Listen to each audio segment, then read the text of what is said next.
Salve pessoal, tudo bem? Está no ar o episódio 149 do podcast da Página 5. Aqui Rodrigo Casarim. Página 5 é também a coluna de livros que edito no portal UOL. Estou no Instagram como página.5, no Twitter como @rodcasarim e no Telegram, só procurar pelo grupo Página 5.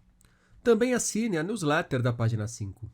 Basta me mandar um e-mail por qualquer rede social ou se cadastrar no pagina5.substack.com. Link na descrição do episódio. Você faz ideia de como surgiu e de quem criou o Parabéns a Você? Sei que a música é mais uma daquelas coisas que parecem existir desde sempre, mas alguém um dia bolou a melodia e os versos que ouvimos e cantamos em todo aniversário. O jornalista Marcelo Duarte falará sobre essa história na conversa que vocês ouvirão a seguir. Ela que serviu de ponto de partida para o mais recente romance juvenil do autor, Parabéns a Você. Não surpreende que seja Marcelo a pescar uma história dessas. Ele é reconhecido por conta de outros livros para jovens, como Jogo Sujo e Deu a Louca no Tempo, publicados pela saudosa coleção Vagalume. Mas é sobretudo pela forma como há décadas dá contornos pop a informações peculiares que Marcelo é celebrado. O autor é o criador da série Guia dos Curiosos, que marcou uma geração de jovens e de adultos nos anos 90 e 2000. Virou programa de rádio e deu origem a páginas que Marcelo toca em redes sociais, acompanhadas por milhares de outros curiosos. Moldada pela curiosidade, conversamos sobre essa carreira de jornalista e de, quem sabe, escritor no papo que vocês ouvem agora.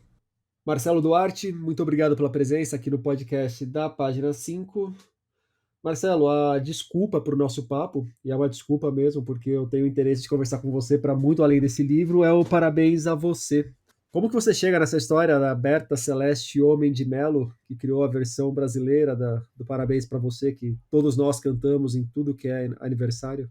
Rodrigo, muito obrigado pelo convite. Você sabe que eu adoro o seu trabalho, então para mim é uma alegria conversar com você. Conversarei sobre qualquer tema, né? Mas o Parabéns a Você, ele tem um lugar especial no meu coração, porque eu digo que foi o meu livro mais demorado, né? Que eu demorei 10 anos para fazer esse livro, um pouquinho mais de 10 anos.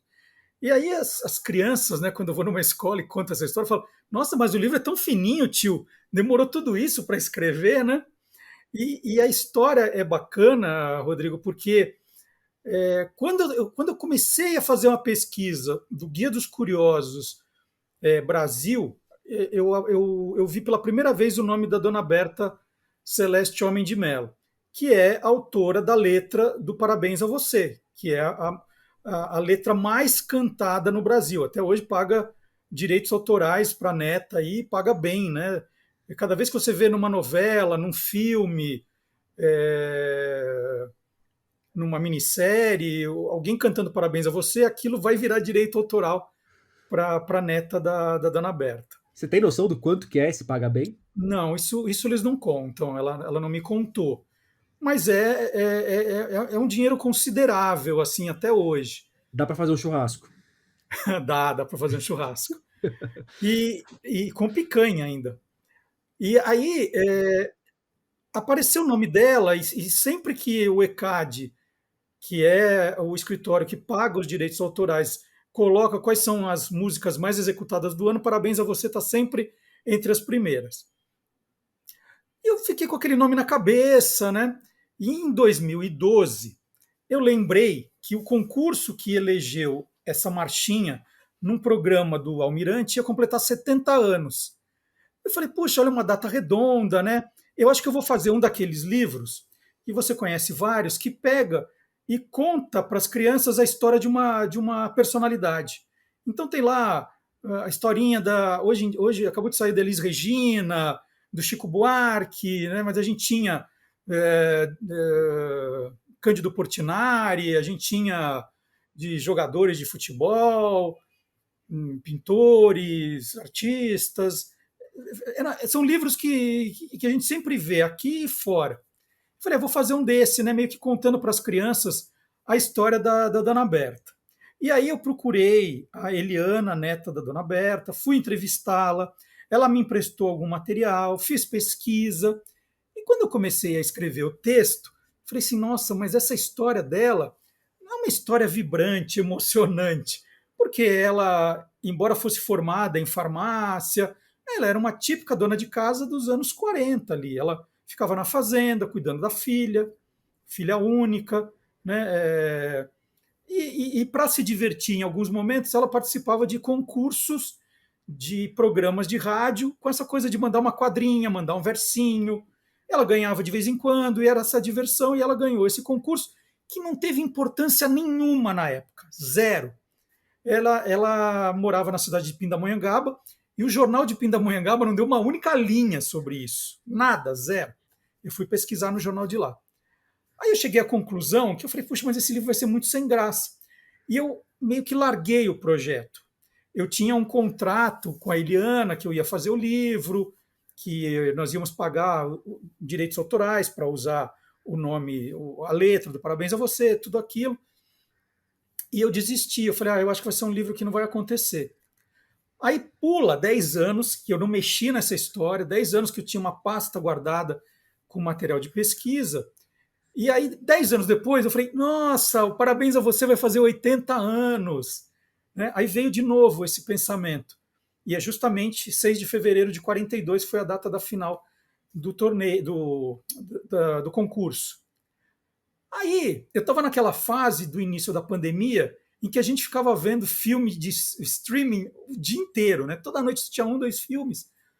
E eu comecei a reparar e comentar em casa que cada vez mais os filmes faziam histórias das pessoas baseadas em fatos reais, que não tinha nada de verdade ali, né? Pegava uma biografia de uma pessoa, tal, usava um pouquinho e inventava uma história. Aí sabe aquela coisa? Eu falei assim, puxa, eu acho que eu vou fazer isso. Eu vou escrever a história da Dona Berta também baseada em fatos reais. Sempre que eu for citar alguma coisa biográfica dela, eu vou contar a verdade. Vai ser informações sobre ela. Mas eu vou criar uma história que não tem nada a ver com ela, que nunca existiu.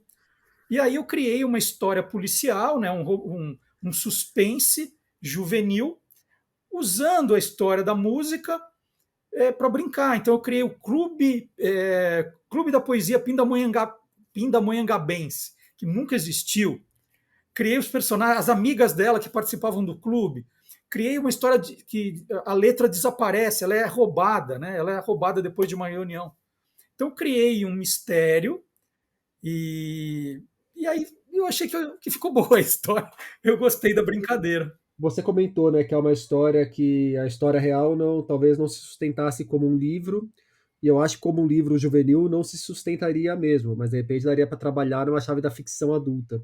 Mas desde o começo já tinha na cabeça que seria uma história para jovens. Por seu parabéns a você, que eu acho que é uma música que mexe com as crianças, né, nos aniversários, eu acho que tinha que ser um livro juvenil, né? Que E também pega tem muito a ver com o que você já vem construindo aí na sua carreira como escritor também, né? porque que a primeira oportunidade que eu tive para fazer um romance, e ele poderia ter caminhado para um romance mais adulto, foi para a coleção Vagalume. Eu sou assim um fã, eu devo o meu gosto pela leitura, eu vou te dizer assim, 80% para o Marcos Rey. O Marcos Rey foi o autor que mais marcou a minha infância. O Marcos Rey era uma coisa assim que eu ficava doente esperando o próximo livro do Marcos Rey, lia assim que ele era lançado, eu já comprava, e eu queria, porque eu queria ser o Marcos Rey quando eu crescesse. Ainda não consegui, mas eu estou me esforçando. Bom, do Parabéns a Você, inclusive, não é difícil de encontrar ecos de Marcos Rey, né? Então, assim, eu sempre gostei da coisa meio do suspense, da aventura. E aí, quando eu resolvi que eu poderia escrever romances, né, eu estava vindo do lançamento do primeiro Guia dos Curiosos, e eu queria não ficar só marcado por um autor de almanaque, eu queria fazer alguma coisa na literatura, porque eu sempre gostei muito. E na hora, a minha inspiração era o Marcos Rey. Eu falei assim, poxa, eu vou fazer um livro que tenha aquilo que eu sempre gostei do Marcos, do suspense, de um grupo que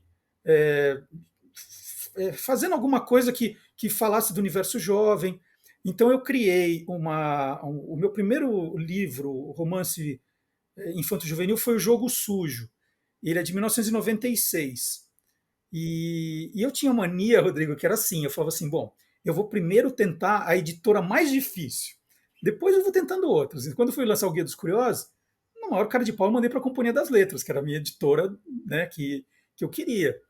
E quando eu fui fazer o romance infanto-juvenil, eu poderia continuar na Companhia das Letras, mas eu falei assim, não, eu quero lançar pela coleção Vagalume, eu vou mandar para a Ática.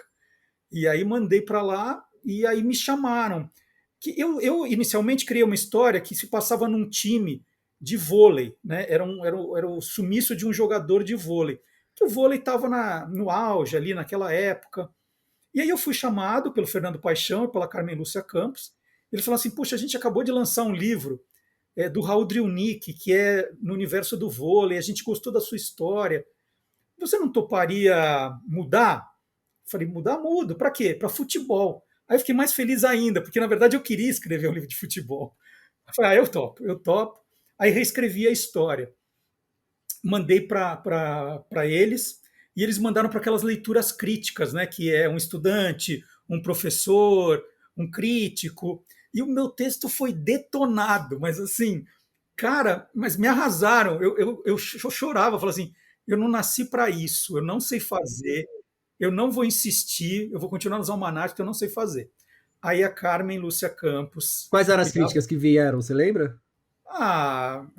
Assim, de vez em quando eu esquecia de uma pista e não resolvia ela depois. Assim, esse personagem aqui está muito falso.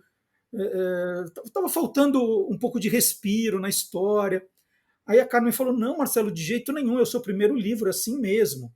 Você lê as críticas, que elas são muito boas, são todas positivas, se você olhar, reescreve.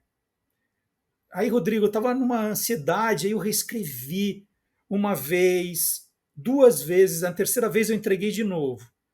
Cara, aí o livro foi aprovado assim, quase sem problema nenhum. E foi tão bom, eu acho que foram os melhores professores que eu tive foram essas três leituras críticas. Porque depois eu lancei 5 livros pela coleção Vagalume no total, e aí eles eram aprovados assim direto. Eu aprendi um pouco a questão das pistas falsas, como você deixa, como você depois coloca lá na história. Eu coloquei um pouquinho mais de personagens secundários, coloquei mais humor também, que é muito importante para essa faixa etária. Então, meu segundo livro foi muito mais de humor do que de suspense. E aí foi indo. Hoje só são. O Parabéns a Você é o 10º romance juvenil, infanto-juvenil. Eu gosto muito de ouvir essa sua história porque se tem uma coisa que não é de revirar o estômago, mas que me deixa assim encafifado é quando vem aquele papo de que a crítica tem que ser construtiva. Eu falo, pô, a crítica ela é por si só, e ela pode estar bem embasada ou mal embasada. Quem vai fazer a crítica ser construtiva é o cara que está sendo criticado, a pessoa que está sendo criticada, é ela que pega essa crítica e construa algo a partir dela ou não, né? Uhum. O, sai um pouco do didatismo que muitas vezes se cobra por aí. Mas ainda sobre Parabéns a Você, Marcelo, um ponto que me chamou a atenção, que você conta aqui no final do livro, é que você foi atrás do jornal lá de Pindamonhangaba, não encontrou nada sobre a Dona Berta, mas encontrou dados ali como nomes de lojas, de ruas da cidade na época em que a história se passa. Quanto que ter essa materialidade de como era a cidade, como que eram esses detalhes da cidade, ajuda a encorpar a história, encorpar um livro. Na verdade, queria, para fazer a pesquisa, eu falei, é importante que eu vá para Pindamonhangaba, que eu converse com pessoas de lá. Isso a gente estava no auge da pandemia, era tudo muito delicado, mas eu consegui autorização para fazer uma pesquisa no jornal. E aí eu folheei o ano de 1941 inteiro, 1942, 1943, que era justamente para tentar encontrar mais algum detalhe, mais alguma curiosidade, né, de como a cidade recebeu esse título, né? É um título importante. E não achei nenhuma linha. E se a gente for Nada. folhear a Folha, o Estadão da década de 40, já é uma coisa peculiar. Eu imagino como que seja folhear os jornais de Pindamonhangaba daqueles tempos. E tinha que tomar o maior cuidado, porque eles rasgavam se você virasse muito depressa. Falei, nossa, eu não vou estragar aqui o patrimônio. E nessas folhadas, né, eu falo assim, nossa, olha só, toda semana saía a programação do cinema da cidade. E eu tinha uma cena no filme que era uma das personagens indo ao cinema. Eu falei assim, eu vou colocar que filme estava passando lá. Aí eu anotava. Aí tem umas cenas que a pessoa tem que ir no comércio, eu tenho que ir a tal lugar, eu comprei o biscoitinho não sei da onde para o chá. E eu comecei a procurar no jornal e vi assim, a loja tal, salsicharia não sei o quê, o nome das ruas. Eu falei assim, olha, isso não vai fazer muita diferença para quem vai ler. Mas eu acho que vai ser um charme para mim de colocar o nome das ruas que de fato existiram, de colocar o comércio que de fato existia. Então, era um jeito de dar um charme para a narrativa.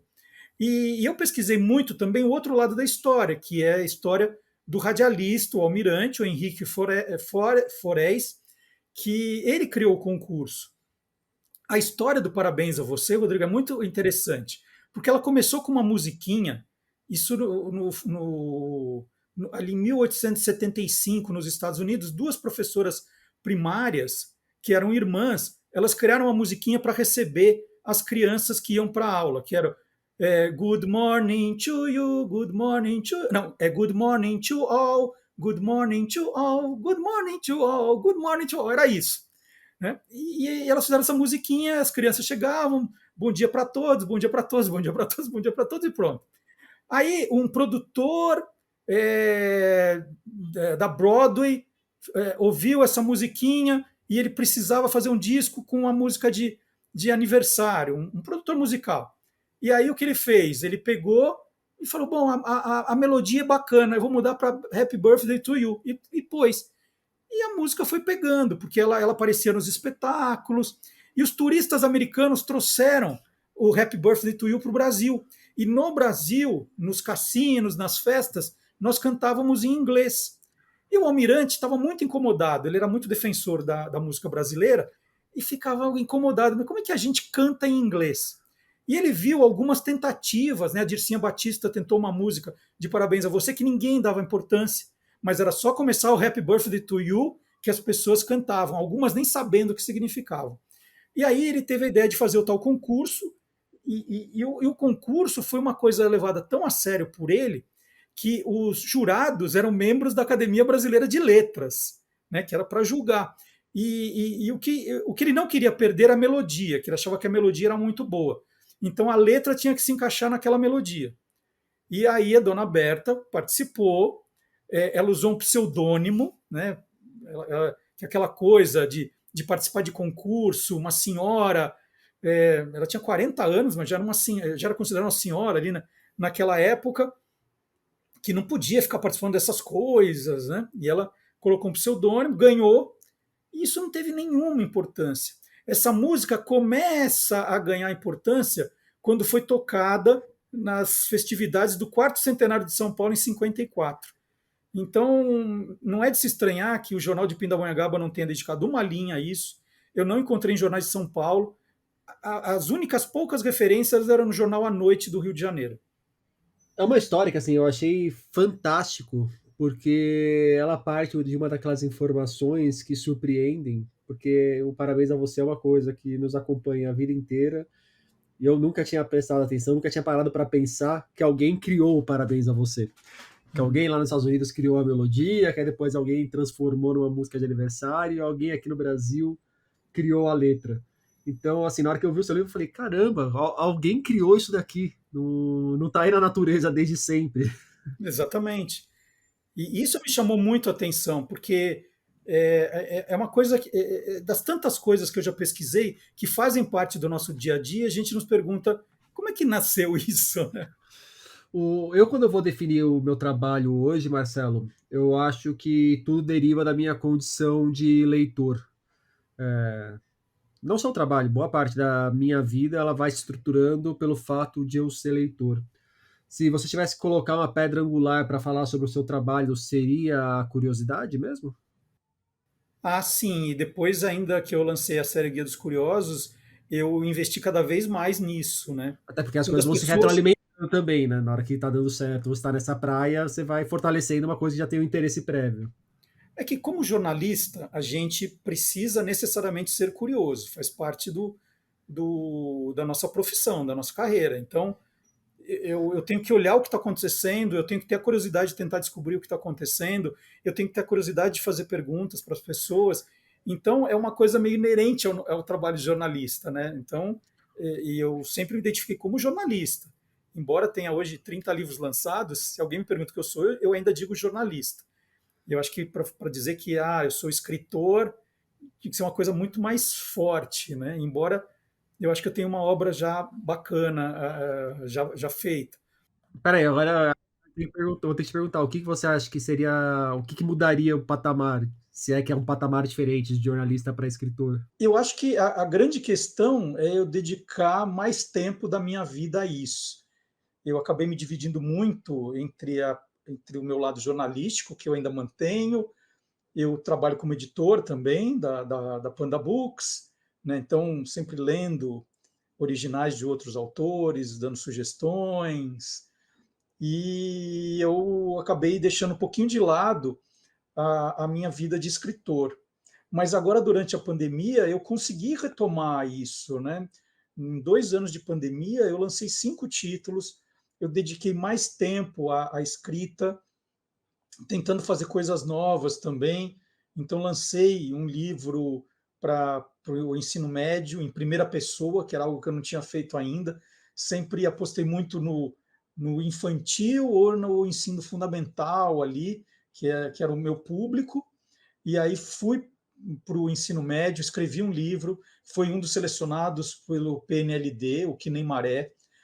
Agora, recentemente, também no finzinho dessa fase terrível da pandemia, eu escrevi um livro a 4 mãos com a Penélope Martins. Durante uma live que a gente fez, ela fez essa provocação que eu achava de fazer, e nós fizemos outro livro também pensando no ensino médio.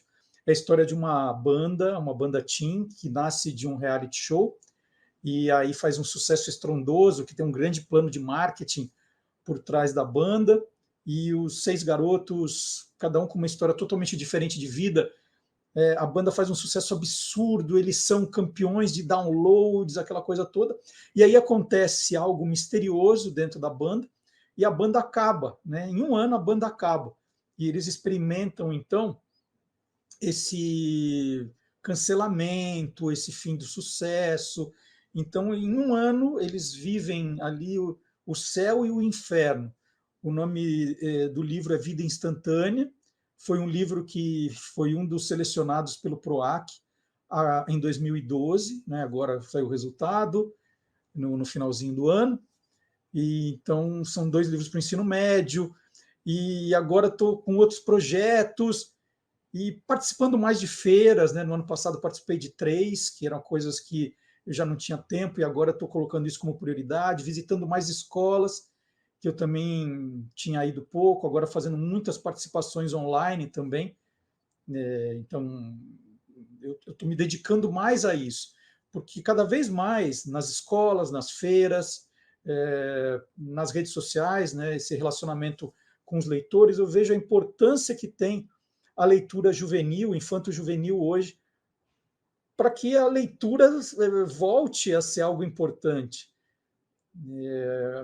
A gente valoriza muito, né? A gente vê nesses grandes eventos literários uma valorização muito grande para a literatura adulta, e é importante que exista isso mesmo, mas se a gente não começar a se preocupar com a formação do leitor, o leitor vai acabar. Então, hoje, eu tenho um filho adolescente, eu posso falar disso, era um menino que adorava ler, era encantado pela leitura. Quando foi ficando adolescente, ele foi largando os livros, foi abandonando os livros como se isso fosse um problema na hora do relacionamento com os amigos. Então, mesmo tendo pai e mãe escritora, né, autoras de livros, ele começou a deixar os livros de lado. E sempre foi um grande leitor. Então, é importante, sim, valorizar essa literatura infantil e juvenil, porque sem ela a gente não vai formar novos leitores. o que as redes sociais, né, esses vídeos, o que eles fazem com o grau de como eles ficam viciados é gigantesco. Eles não conseguem mais ter paciência para ler um livro, né? Leem para a escola quase que forçados. Então, eu acho que eu posso ajudar muito nisso. Então, eu estou voltando a fazer o que eu fazia há muito tempo, escrevendo mais, publicando mais, participando mais de feiras, aceitando convites para falar em escolas, né, online ou presencial, quando dá presencial, viajando para falar de literatura, literatura infantil e juvenil. E eu acho que isso. Aí eu tô retomando de verdade essa vida de escritor. Eu sempre dei muita importância para o lado jornalista, eu gosto muito do jornalismo. O jornalismo profissional hoje é muito importante nesse período que a gente vive também de desinformação. Por isso eu publiquei o Esquadrão Curioso, Caçadores de Fake News. Isso é importante, o jornalismo é importante, é vital para a democracia, para a nossa vida. Então, eu sinto que é também importante eu me dedicar um pouquinho a isso, mas agora, com essa volta que eu consegui fazer nesses últimos anos, a retomada de verdade da vida de escritor, publicando bastante, falando sobre livros, falando de literatura, é o que estava me faltando para agora falar assim, não, agora eu vou pôr na ficha ali do hotel, né? Jornalista e escritor. Como que você vai definindo, Marcelo, aí, extrapolando a questão dos livros, indo inclusive para o seu dia a dia? Você estava comentando a gente começar a gravar, né? Com o trabalho que você tem feito agora na internet tem repercutido bem, e como a sua cara começou a ser bastante conhecida por aí, não só o trabalho e a voz, que nem era no tempo de rádio. Como que você vai decidindo em cima do que você vai se debruçar para fazer as pesquisas? Porque eu acredito que mesmo naqueles videozinhos que a gente vê de 3, 4 minutos que você posta no Instagram, deve ter uma pesquisa, dependendo do tema da vez, bastante complexa por trás. Nem tudo tá dado, né? Na verdade, eu sempre procurei acompanhar essas formas de divulgação, né, que iam aparecendo. Então, tive Twitter, Snapchat, Orkut, sempre de olho no que acontecia. E essa pesquisa que hoje eu faço dos textos que eu faço, a grande maioria eu já fiz essa pesquisa nos livros da coleção Guia dos Curiosos. É uma coleção que já está com 10 volumes, então eu tenho muita coisa pesquisada. Então eu tenho um trabalho de checar, atualizar e adaptar para uma nova linguagem. Né? Eu acho que tem uma adaptação para que o texto fique bacana quando eu vou contar. E eu percebi que isso tem me ajudado muito a divulgar o meu trabalho.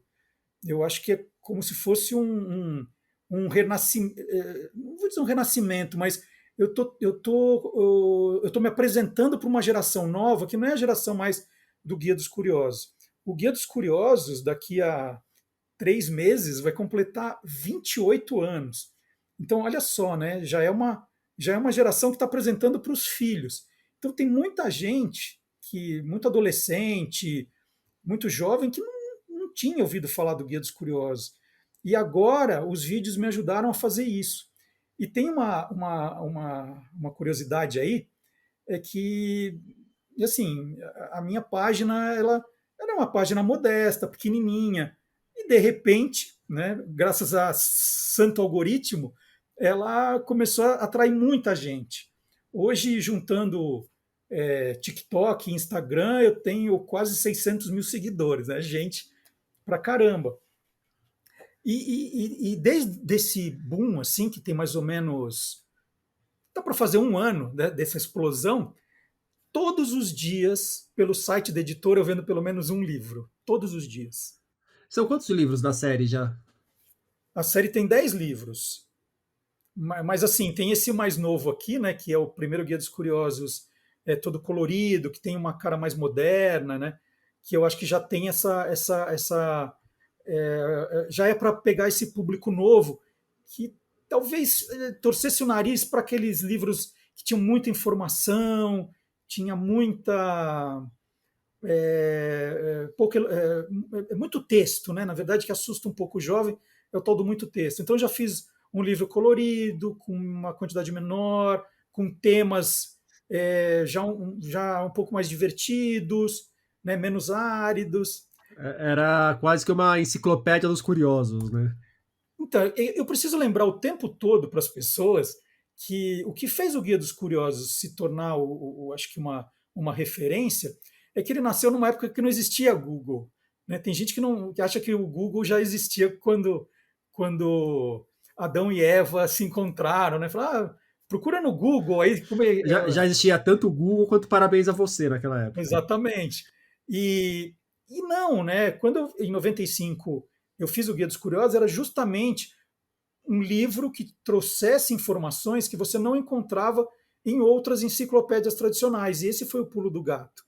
E hoje em dia, eu te diria que o Guia dos Curiosos ele perdeu um pouco a força, justamente porque hoje você procura na internet.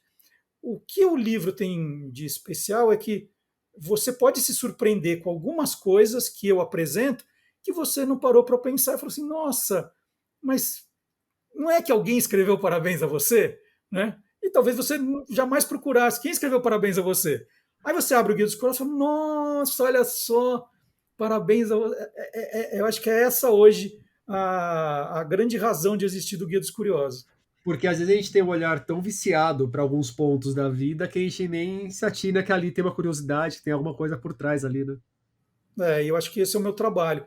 E isso também, as pessoas acabam pedindo coisas novas que eu também não tinha pensado em pesquisar. Isso é muito comum. Às vezes falo assim, poxa, Marcelo, conta a história de tal coisa. Eu falo, nossa, eu nunca pensei em pesquisar isso. Então isso também me dá um pouco de ideias para que eu pesquise, faça vídeos novos e continue alimentando aí o meu site, alimentando as redes sociais.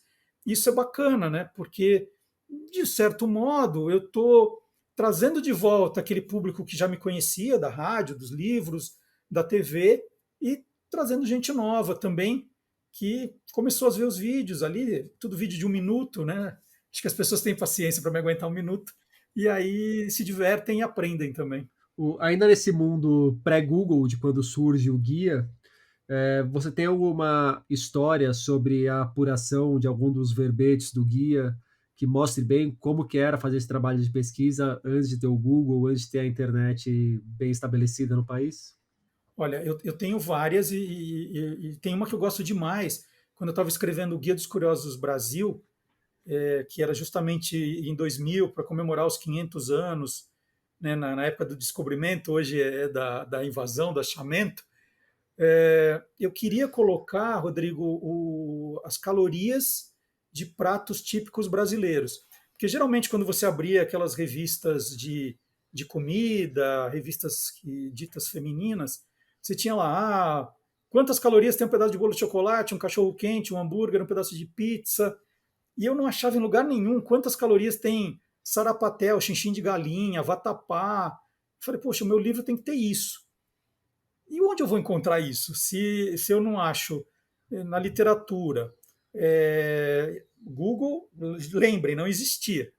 Aí eu fui na faculdade de nutrição da USP, conheci a professora Sônia, expliquei o meu problema.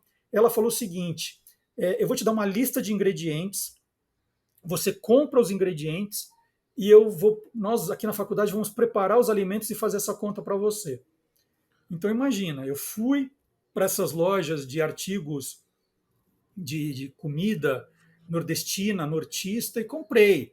Comprei bucho, comprei carne de sol, comprei dendê, uma lista enorme de coisas, assim, vim carregado, levei tudo de volta na faculdade de nutrição. Depois de 10 dias, elas me entregaram assim, falou assim, olha, Marcelo, nós fizemos, tal, tá aqui. Aí me entregaram uma folha, né? E isso no livro tem 2 páginas. Então imagina esse trabalho. Eu fui lá, fiz as compras, depois levei lá, fui buscar, né?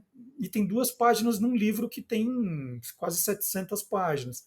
Então isso era um trabalho insano, né? De pesquisa, é, que não existia na época, ninguém fazia isso na época. E hoje, se eu gasto esse tempo todo fazendo uma pesquisa, e para alguns vídeos eu já fiz isso, Quando eu tentei descobrir, por exemplo, a origem do nome da pomada hipoglose, eu fiquei 4 horas pesquisando, falando com gente. É, hoje, qualquer pessoa copia você assim, ó. Você vai, investe seu tempo, dinheiro, apura, publica. Aí alguém que tem mais seguidores que você, porque é uma pessoa especializada em pegar coisas da internet, ela republica, ganha mais seguidores que você, ganha os créditos de você. Então hoje a coisa da pesquisa ela é um pouco desestimulante por causa disso. E aí fica o Google como o senhor da razão, mesmo com informações falsas que nem você apresenta aqui no Parabéns a Você também, né? Sim, e algumas informações que às vezes não é porque são falsas, né, mas mal apuradas e elas ficam se perpetuando. Então, né, elas vão ficando, não aparece ninguém com a informação correta e a coisa vai ficando, vai ficando. E eu gosto muito quando alguém me pede para contar alguma coisa que eu não achei na internet. Eu estou no momento agora, com uma pesquisa, e eu estou tentando descobrir a origem de um produto que não tem na internet. Não achei, e já é uma empresa que a multinacional comprou o produto há muito tempo, então essa história se perdeu. E eu estou tentando que eles me ajudem a pelo menos contar o nome de alguém que trabalhava naquela outra empresa há 40 anos, para ver se eu resgato essa história. Que foi o que eu fiz, por exemplo, quando eu contei a história do ovo maltine no Guia dos Curiosos Invenções. Né? Quando eu fui fazer o trabalho, a ovo maltine já pertencia à Quaker. Na Quaker ninguém sabia qual era a história do ovo maltine. Ninguém. Aí eu falei, mas me ajuda, tem o nome de algum ex-funcionário, algum ex-diretor? Aí me passaram um diretor e aí eu consegui resgatar a história. Quando eu quis a história do sabão em pó Omo, eu escrevi para a Unilever aqui do Brasil, fica a sede em São Paulo, ninguém sabia o que queria dizer Omo. Mas pela minha provocação, eles escreveram para a Lever, né, do Unilever da Inglaterra, que é a matriz, e aí a Unilever respondeu e eles me responderam. Então, hoje, teoricamente, é mais fácil, né? As empresas cuidam mais disso nas redes. Mas tem muita história ainda para ser contada, viu?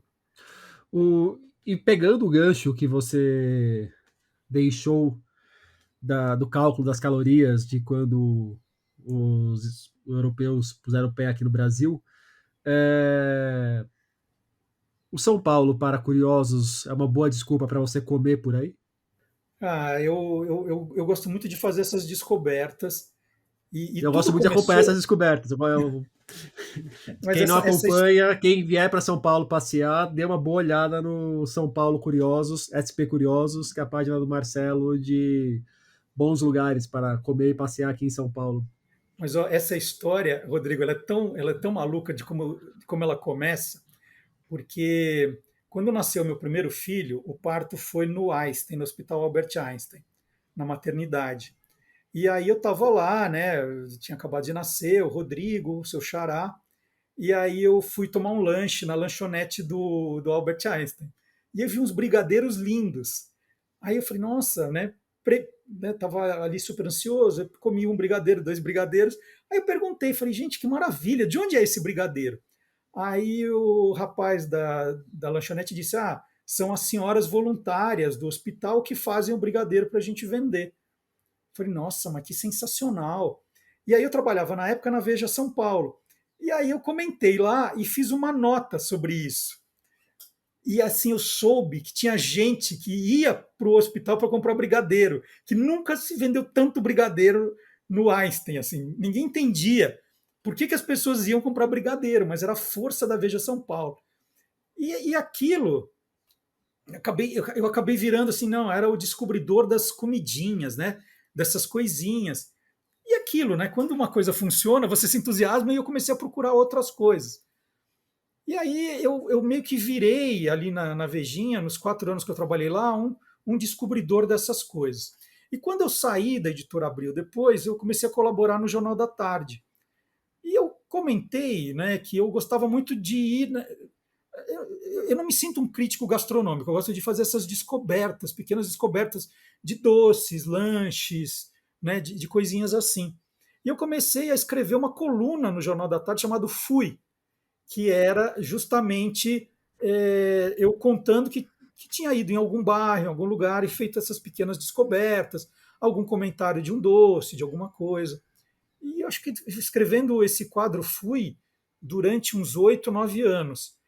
Depois, quando eu saio do Jornal da Tarde, a Band News FM, que gostava dessa minha coluna, falou: faz isso no rádio. E eu continuei fazendo. Aí, quando a Band News desistiu de fazer o quadro, eu falei: eu não vou parar agora, né? Eu adoro essa coisa de.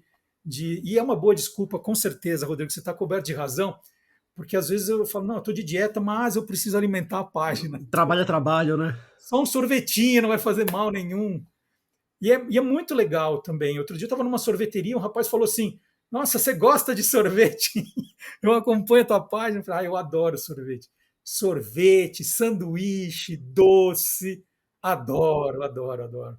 Ontem mesmo eu estava conversando com a minha irmã, que eu ia entrevistar você. Aí eu passei a página para ela e eu vi lá que você tinha postado, porra, numa segunda-feira, 11 horas da manhã, sorvete. Falei, porra, não sei se tá tomando agora, mas olha aí, eu aqui tendo que me preparar para meia maratona, se eu tivesse profissionalmente tomando sorvete, não teria problema, né? Podia Não, cair mas bem olha, uma desculpinha dessas vezes. a bem da verdade, eu não tomei sorvete às 11, aqui eu demorei para postar. Eu tomei sorvete às 4 da tarde. O... eu, em São Paulo tem um sério problema sempre que eu saio para comer, que é a quantidade de ciladas que eu encontro no caminho também. É, tem esse outro lado que acaba não indo ao ar? Não, na verdade, o que eu mais gosto de fazer é contar ciladas. É, E eu acho que um diferencial meu, e eu coloco isso na página, é que hoje as pessoas se acostumaram a ver, achando que as pessoas estão dando dicas, assistindo quase informes comerciais. São as pessoas que recebem da casa, às vezes uma refeição, às vezes dinheiro, e elas vão lá e a casa põe todos os pratos que tem na mesa, né? E a pessoa fica lá fazendo aquela dancinha, olha aqui, aqui. Tinha um canais que falava assim: esse é o melhor restaurante árabe de São Paulo. 3 dias depois, esse é o melhor restaurante árabe. Falei, cara, os caras não se decidem qual é o melhor. E aí eu coloco que eu não aceito convite, eu pago a minha conta, justamente para fazer uma coisa isenta. Porque são lugares que eu estou indo comer de verdade, ninguém está me convidando, então às vezes eu estou num bairro, às vezes estou no outro, né? Então é onde eu estou, onde eu vou comer de verdade. E eu não vou fazer uma crítica dizendo, porque o prato tal é assim, assado, né? Porque eu geralmente invisto muito em comidinhas. Então eu prefiro falar das ciladas. Esse lugar é bom porque tem zona azul na porta, você vai economizar o estacionamento. Tem um combo aqui que não vale a pena. Eu fui numa sorveteria nos Jardins há 2, 3 sábados e eu comentei justamente isso. Era uma sorveteria que tem dois tipos de sorvete, o premium e o normal. Cara, é uma bagunça para você escolher o sabor que você quer. E eu falei assim, meu Deus, fica parecendo aqueles lugares que cobram pizza meio a meio, cobram mais caro pela pizza meio a meio, que eu acho, né, totalmente errado. E a sorveteria era uma coisa assim.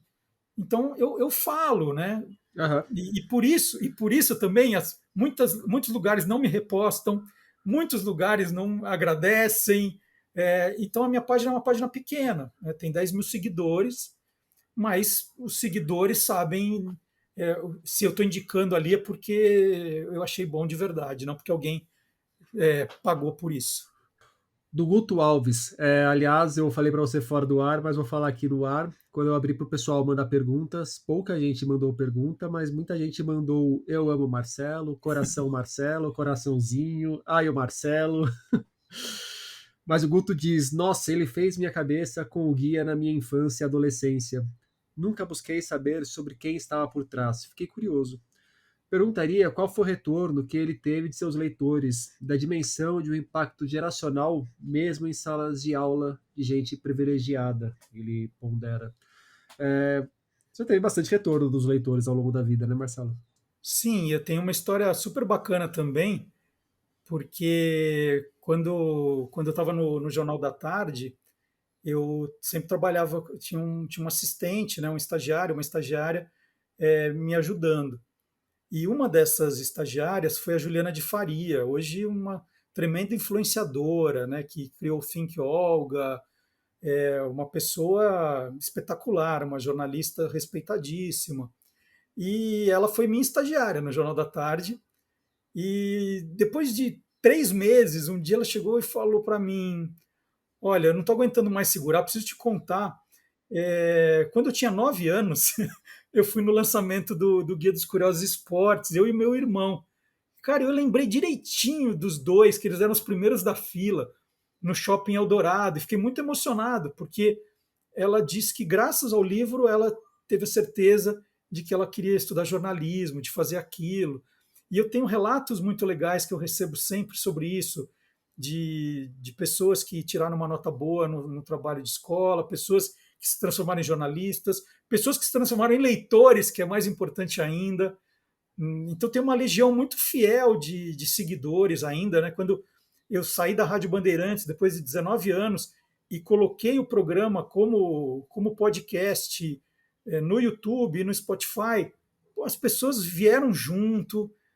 Eu ganhei um fã-clube no Facebook, sensacional. Então são coisas muito legais, assim. E, e eu acho que são para elas que eu faço essas coisas. Eu gosto que as pessoas tenham a sensação de que existem oásis aí nas redes sociais que são tão atacadas, né? Ah, só tem porcaria, não sei o quê. De fato, tem muita porcaria. Mas se você souber procurar, você aprende muita coisa, conhece muita coisa. E eu quero mostrar isso, né? Que dá para a gente aprender, dá para a gente se divertir nas redes sociais também. E você sabe que teve gente que foi estudar jornalismo por sua causa e ainda assim você consegue dormir tranquilo? A minha filha, imagina. Aí eu vou fazer o quê? E o meu mais novo já está dizendo também. Então, assim, gente, vocês não podem me culpar, porque até em casa isso já aconteceu. Arroba faz amor. Tem algum guia que você queria ter feito e não rolou de fazer? É assim, tem inúmeros pedidos, né? O que na minha cabeça estava mais próximo de fazer era um Guia dos Curiosos Cinema. Mas o que eu te disse é que eu acho que hoje não dá mais para fazer um Guia dos Curiosos temático, porque eu nunca vou conseguir ser melhor que as buscas do Google, que os sites especializados. Então, cada vez mais a minha tendência é fazer coisas mais gerais, né, de algumas coisas provocativas para as pessoas continuarem a pesquisa, procurando. É meio guias só para te provocar, não com a intenção, como era antes, de trazer um conteúdo que você não encontrava em outro lugar. É, mais jogar a luz em algum ponto do que de secar aquele ponto, né? E aí eu acho que tem que ser sempre com vários temas. E teve algum guia que você topou fazer, teve que fazer, mas no final acabou não curtindo fazer, Marcelo? Não, eu sempre escolhi os livros que eu queria fazer, os temas que eu queria pesquisar. Porque quando você começa a fazer um Guia dos Curiosos, é um trabalho meio insano, de um ano e meio, de muita pesquisa, escreve texto, procura, conversa, checa. Então é um trabalho que te deixa extenuado no final. Então é, eu tinha que escolher temas que eu me divertisse também. Então eu me diverti muito fazendo de invenções, que é uma coisa que eu adoro. O Língua Portuguesa foi um dos meus mais queridos. Teve uma história engraçada, Rodrigo, que eu, na época, ainda estava na Companhia das Letras, e aí eu comuniquei para eles. Sempre me perguntava qual é o próximo tema, né? Eu fiz o Guia das Curiosas, fiz o de invenções, esportes, língua portuguesa, Brasil. Aí eu falei assim: eu vou fazer o Guia dos Curiosos Sexo. E comentei isso na reunião. Aí todo mundo me olhou assim, né? Sexo? É, porque era um livro que era dirigido a um público bem jovem, né? Era dedicado a 10, 14 anos. Eu falei, não, eu quero fazer um que pegue um pouco dessa educação sexual, tal. Aí alguém na reunião falou assim, mas isso não é Guia dos Curiosos. Eu falei, gente, mas eu sou o Guia dos Curiosos. Se eu quero fazer, como não é o Guia dos Curiosos, né? E aí a companhia topou, aí eu fiz com o Jairo Bauer, e a gente colocou só um selo na capa que era a leitura recomendada a partir de 16 anos. Foi a combinação que a gente fez, hoje talvez não fizesse tanto sentido 16 anos, poderia ser bem menos, mas acharam que isso era mais era cauteloso para não dar nenhum tipo de problema, que a gente está falando de uma coisa que saiu há 15 anos atrás, então podia dar algum erro de interpretação. Se bem que hoje também falar de sexo, dependendo do lugar, ainda tem gente que vai ficar chocada com você, né? Ainda mais se o livro fosse sair perto de período eleitoral, né? Exatamente. Já pensou eu cancelado? Marcelo, para a gente fechar o nosso papo, me indica um livro. Cara, sabe que eu passei a nossa conversa inteirinha olhando para a sua estante, identificando livros, né? Aí eu vejo lá o Menino Maluquinho, Marcelo Martelo e Marmelo. Eu não sei se você fez de propósito ou não, da Ruth Rocha. Tá ali em Não cima, fiz, ó. mas tem papo com a Ruth Rocha aqui no podcast também. Aí eu falei, nossa, olha quanto livro legal. Olha, assim, eu li eu acabei de ler o Véspera da Carla Madeira, que eu adorei, embora tenha gostado mais de Tudo é Rio, o primeiro eu gostei mais. Isso foi a minha última leitura. Estou lendo os dois que eu comentei aqui, do Rui Castro e do Lira Neto, sobre biografias. Li da minha parceira de escrita, da Penélope Martins e do Marco Aurélio, um livro lindo, lindo, lindo com a história de Lampião, Sonho de Lampião, que saiu, também foi uma leitura desse ano já. Mas é um livro da vida ou Um livro que você quiser me me indicar. dá um recorte? O que você quiser indicar. Não tem, não tem recorte específico. Ó, então eu vou contar um que tem uma história, porque eu falei muito aqui do Marcos Rey, e o Marcos Rey é com certeza o meu autor mais querido, número um, mas eu vou falar do meu autor mais querido, número dois, que é o João Carlos Marinho. E eu tenho uma história linda com o João Carlos Marinho, porque eu, criança, também li O Gênio do Crime, me encantei com O Gênio do Crime, foi um livro que falava do Rivelino, que era meu ídolo no Corinthians, no meu time de futebol de botão, assim, foi um livro muito marcante para mim, muito, muito, muito. Aí, passados 40 anos, meu filho adolescente, eu queria que ele gostasse de ler, né? Quando ele não era adolescente ainda, eu conseguia. E aí eu falei, puxa, O Gênio do Crime, será que ele ainda vai gostar? Eu tinha lido com ele Os Meninos da Rua Paulo, ele tinha adorado. Eu falei, eu vou atrás do Gênio do Crime. Comprei uma edição nova e eu comecei a ler para ele, ele se encantou com o livro. Ele falava, lê mais um pouco, pai, lê mais um pouco, lê mais um pouco. Ele não conseguia parar. Eu falei, cara, como o João Carlos Marinho, o livro tem quase 50 anos, ele está atual, esse cara é demais, eu preciso conhecer o João Carlos Marinho. Porque eu não cheguei a conhecer o Marcos Rey. Eu ganhei um livro, o Marcos Rey me mandou um livro, eu mandei para ele o meu primeiro livro da coleção Vagalume, e ele me mandou uma carta e retribuiu com um livro autografado por ele. Mas eu nunca estive com ele. E aí eu falei, não, o João Carlos Marinho eu tenho que conhecer. Aí eu comecei a escrever um livro em homenagem ao João Carlos Marinho, que era justamente um mistério com uma figurinha, que é o mistério da figurinha dourada, em homenagem ao Gênio do Crime. Eu fiz um livro em homenagem ao Gênio do Crime. E aí, enquanto eu escrevia o livro, eu ficava no Facebook mandando mensagem para o João Carlos Marinho dizendo que eu queria ser amigo dele. Eu falava assim, mas por que você quer ser meu amigo? Eu falei assim, João, eu sou escritor, estou fazendo um livro sem homenagem e tal. E aí ele me aceitou.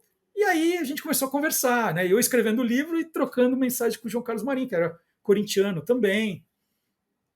Aí eu falei assim, João, quando o livro ficar pronto, o primeiro exemplar é para você. Ah, tá bom, tal. E aí o livro chegou da gráfica, chegou na editora. Imediatamente eu escrevi para o João Carlos.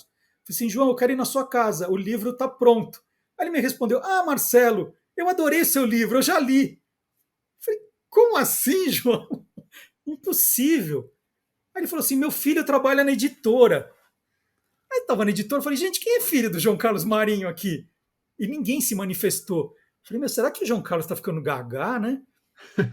Aí eu falei, João, eu tô aqui na editora, ninguém conhece, ninguém é seu filho. Não, é o meu filho, o Beto Furquim, foi o revisor do livro. O livro foi terceirizado e por uma grande coincidência, a revisão foi terceirizada e por uma grande coincidência caiu nas mãos do filho do João Carlos Marinho, sem que ninguém soubesse que ele era filho do João Carlos Marinho. E aí ele viu que era uma homenagem ao pai, mandou para o pai, meio na maciota ali, sem avisar. Cara, eu fiquei super chateado. Falei, puxa vida, João, eu queria ter essa oportunidade, mas tudo bem, vamos marcar um encontro. Aí naquele dia, ó, e essa história é tão absurda que vai parecer mentira. Mas Já naquele tá dia, aparecendo, fica tranquilo. mas naquele dia eu fui comer na Rua dos Pinheiros, que é pertinho da editora, numa lanchonete ali. Eu falei, vou tomar um sorvete. Ó, falei, vou tomar um sorvete no Frida e Mina, que é na esquina. Aí fui caminhando no Frida e Mina, ali, ainda pensando no João Carlos Marinho. Aí estou na fila, né, esperando para comprar o ticket. Quando eu viro, o João Carlos Marinho está atrás de mim. Eu falei, João, eu sou Marcelo Duarte, que acabamos de falar. Ô, Marcelo, que alegria, blá, blá, blá. É assim, foi tão surreal o encontro com ele. Eu falei assim, o que você está fazendo aqui, João? Ele falou, eu moro nesse prédio, em cima da sorveteria. Eu falei, nossa, que cara de sorte você. E aí a gente marcou um encontro para a semana seguinte. Aí eu levei o livro para ele, nós tiramos fotos, ele com o Gênio do Crime, eu com o Mistério da Figurinha Dourada. Ele fez comentários lindos sobre o livro, fiquei super emocionado. E, infelizmente, depois de alguns meses, se não me engano, depois de 6 meses, ele faleceu. E aí eu fiquei feliz de que a família fez a edição comemorativa dos 50 anos do Gênio do Crime e colocou um pouquinho dessa história que eu estou contando para você lá. Então, eu queria recomendar a edição de 50 anos do Gênio do Crime, que é uma história que está no meu coração para sempre. Muito bom. Marcelo Duarte, muito obrigado pelo papo. Valeu, Rodrigo, sempre à disposição. Parabéns a você, de Marcelo Duarte, chega aos leitores pela Panda Books, com ilustrações de Evandro Marenda. E por hoje é isso aí, pessoal. Indique o podcast para os amigos e inimigos. Um abraço, um beijo, um aperto de mão e até a semana que vem.